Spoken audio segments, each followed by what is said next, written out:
Political violence returned to the streets of Bangladesh as Gopalganj, the hometown of former Prime Minister Sheikh Hasina, turned into a battleground.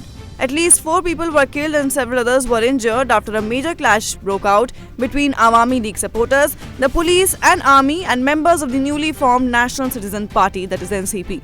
The violence took place just as the NCP was preparing to hold a rally in Gopalganj, which was a bold political move in a district long considered an Awami League stronghold.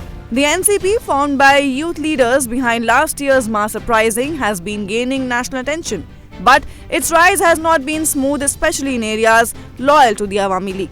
According to reports, NCP leaders had planned a large public rally in Gopalganj to announce their presence and challenge the ruling party's dominance. But the situation quickly turned violent when Awami League workers reportedly attacked the venue, smashing chairs, tearing banners, and setting fire to the stage.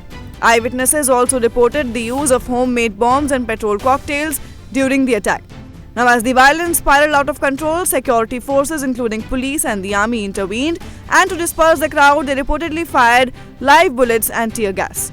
Several NCP leaders were trapped inside the rally grounds during the chaos. They have since been placed in safe custody by police, according to official sources. To bring the situation under control, a curfew was imposed on Wednesday night, following which all major roads were sealed and army patrols were being held across the district. The rally was meant to mark a bold entry for the NCP into one of the most politically sensitive regions in the country. The party had earlier claimed that it would win Gopalganj and prove its strength. But Wednesday's events tell a very different story. So far, there has been no official statement from either the government or Awami League leadership. But the silence has left many Bangladeshis